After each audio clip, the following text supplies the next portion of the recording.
এক অহংকারী রাজকুমারী এক গরিব জেলের উপর অত্যাচার করল।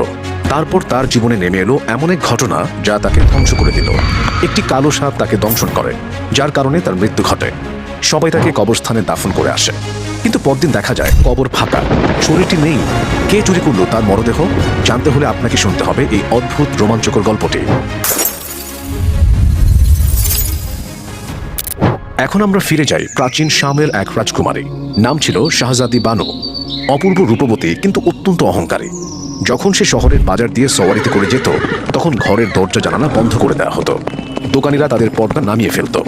পথচারীরা রাস্তা ছেড়ে গলি খুপচিতে ঢুকে পড়ত।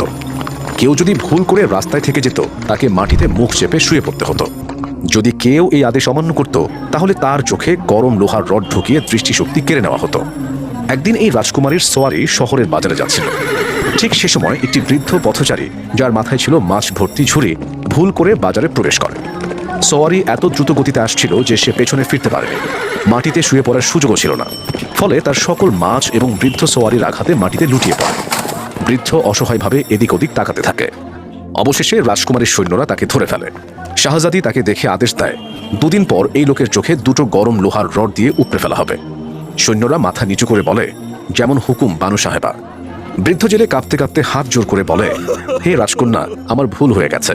আমার বয়সের দিকে তাকিয়ে দয়া করুন। আমি গরিব মানুষ, আমায় মাফ করুন। কিন্তু শাহজাদি আরো নির্মমভাবে আদেশ করে, এই হতভাগার চোখ তুলে ফেলো। বৃদ্ধ কাঁদতে কাঁদতে মাছ করিয়ে নিতে থাকে। তার হাত কাঁপছিল, ফলে মাছ আবার পড়ে যাচ্ছিল। সৈন্যরা গালাগালি করতে করতে তাড়িয়ে দিতে থাকে। ঠিক তখনই 16-17 বছরের একটি ছেলে সেখানে এসে দাঁড়ায় এবং দয়া করে মাটিতে পড়ে থাকা মাছগুলো ঝুড়িতে তুলতে সাহায্য করতে থাকে। সৈন্যরা ক্ষুব্ধ হয়ে ছেলেটিকে ধাক্কা দিয়ে বলে, কে বলেছে তোকে এই বুড়োকে সাহায্য করতে? ছেলেটি বলে, এক গরিব বৃদ্ধকে সাহায্য করা কি অপরাধ? এক সৈন্য তখন ছেলেটিকে এক চড় মারে। ছেলেটি ধীর গলায় বলে, তোমরা যত খুশি জুলুম করো, একদিন তো মরতেই হবে। এই কথা তোমার রাজকন্যাকেও জানিয়ে দিও। এই কথা শুনে সৈন্যরা রাগে ফেটে পড়ে।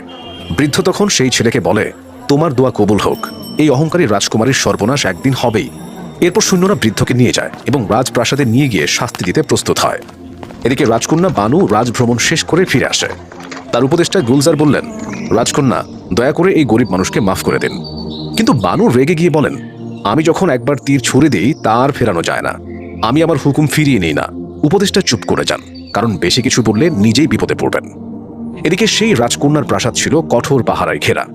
রাতে ঘুমের সময়ও দাসী ও সৈন্যরা তার পাহারায় থাকত। কিন্তু সেদিন অদ্ভুতভাবে সে আদেশ দেয়, আজ আমি একা ঘুমাবো। রাতে ঠিক সেই ছেলে জানালা দিয়ে প্রাসাদে প্রবেশ করে। সে দেখে ঘরের মাঝে একটি দামি ফুলদানি রাখা, তার ভেতরে বিভিন্ন রঙের ফুল এবং তার উপর একটি লাল হীরকখণ্ড। তার আলোয় পুরো ঘর ঝলমল করছে। ছেলেটি চুপি চুপি হিরেটা নিয়ে নিজের পাগড়িতে রেখে দিয়ে চলে যায়। সকালে রাজকন্যার ঘুম ভেঙে দেখে ঘর অন্ধকার। সে আতঙ্কে ঘণ্টার শিকল টানে। পুরো প্রাসাদ কেঁপে ওঠে। সবাই ছুটে আসে। রাজা ও রানী ছুটে এসে জানতে চান কি হয়েছে। রাজকন্যা কাঁদতে কাঁদতে বলে, আমার হীরা চুরি হয়ে গেছে। রাজার আদেশ, পরদিন সন্ধ্যার মধ্যে চোরকে ধরা না গেলে সবাইকে শাস্তি পেতে হবে। সকাল হতেই রাজা ঘোষণা দেন, যে হীরা উদ্ধার করে আনবে তাকে পুরস্কৃত করা হবে। ঠিক দুপুরবেলা এক তরুণ যুবক, যার মাথায় পাগড়ি, এসে সালাম করে বলে, আমি সেই হীরা নিয়ে এসেছি। রাজা খুশি হয়ে বলেন, পুরস্কার হিসেবে তুমি কি চাও? ছেলেটি বলল, বাদশাহ সালামত, 2 দিন আগে রাজকুমারী বানু এক গরিব বৃদ্ধ পথচারীর চোখ তুলে নেওয়ার আদেশ দিয়েছিলেন। আমি চাই আপনি সেই হুকুম ফিরিয়ে নিন এবং এই 5 জন সৈন্যের পিঠে চাবুক মারা হোক, কারণ তারা সেই গরিব মানুষকে ধরে এনেছে এবং আমাকে অপমান করেছে। বাদশাহ জিজ্ঞেস করলেন, তোমার ওই পথচারীর সাথে সম্পর্ক কি? ছেলেটি বলল, কোনো সম্পর্ক নয়, শুধুমাত্র তার দুঃখ দারিদ্র্য আর অসহায়তা দেখে আমার মায়া লেগেছে। সে যদি ভুল করে রাজকুমারীকে দেখেও ফেলে, তাতে রাজকুমারীর কি ক্ষতি হতো?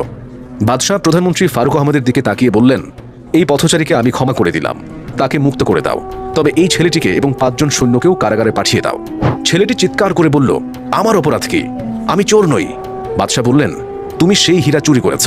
ছেলেটি বলল, আমি তো পথচারীকে বাঁচাতে চুরিটা করেছে। বাদশাহ বললেন, ব্যাখ্যার প্রয়োজন নেই। ছেলেটি রেগে গিয়ে বলে, যদি আমায় বন্দী করেন তবে মনে রাখবেন, একদিন আমি আপনার রাজমুকুট চুরি করব, আর আপনি আমাকে ধরতেও পারবেন না। বাদশাহ বললেন, মূর্খ ছেলে, ভুলভাল কথা বলো না। এরপর তিনি সৈন্যদের ইশারা করলেন এবং তারা ছেলেটিকে ধরে নিয়ে গেল। মন্ত্রীদের আদেশে বৃদ্ধকে মুক্ত করা হয় এবং সৈন্যদের 20টি করে 20 চাবুক মারা হয়। রাজকুমারী হীরা ফিরে পেয়ে খুশিতে বাদশার গলায় ঝাঁপিয়ে পড়ে বলে, আব্বাজান, এই চোরকে কঠোর শাস্তি দিন। বাদশাহ বললেন, আমি তাকে জেলে পাঠিয়েছি এবং ভাবছি আগামীকাল সকালে লোকসমক্ষে তার 2 হাত কেটে ফেলা হবে। যাতে সবাই শিক্ষা নিতে পারে। রাজকুমারী বললেন, এই সিদ্ধান্ত একদম ঠিক। ও তো আপনার রাজমুকুট চুরির হুমকি পর্যন্ত দিয়েছে। বাদশাহ বললেন, ওর হাত কেটে ফেলার আগেই যেন সে আমার ঘরে পৌঁছাতে না পারে। তারপর প্রধানমন্ত্রীকে আদেশ দিলেন, আজ শহর জুড়ে ঘোষণা করে দাও যে কাল সকালে চোরের 2 হাত কাটা হবে, সবাই যেন এসে দেখে। মন্ত্রী বললেন, ঠিক আছে, যদি এখনই তাকে শাস্তি না দেওয়া হয় তবে সে ভবিষ্যতে বড় ডাকাত হয়ে উঠবে। সেই রাতেই মন্ত্রী জেলখানায় ছেলেটিকে জানালেন, তুমি যদি চুরি না করতে তবে এই অল্প বয়সে এত কঠিন শাস্তি পেতে না। ছেলেটি হেসে বলে, তোমরা সবাই পাগল, কে আমার হাত কাটবে শুনি? সূর্য ওঠার আগেই আমি এখান থেকে পালিয়ে যাব। মন্ত্রী জেলারকে আদেশ দিলেন, আজ রাত কড়া পাহারা দাও এবং ভেতরে পুরোপুরি অন্ধকার রাখো। জেলার বললেন, আপনি নিশ্চিন্ত থাকুন, এই ছেলে তো নয়, একটা পিঁপড়েও বাইরে যেতে পারবে না। রাত কেটে গেল। সকালে মন্ত্রী এসে দেখে হাতকড়া আর পায়ে পরানো শৃঙ্খল মাটিতে পড়ে আছে।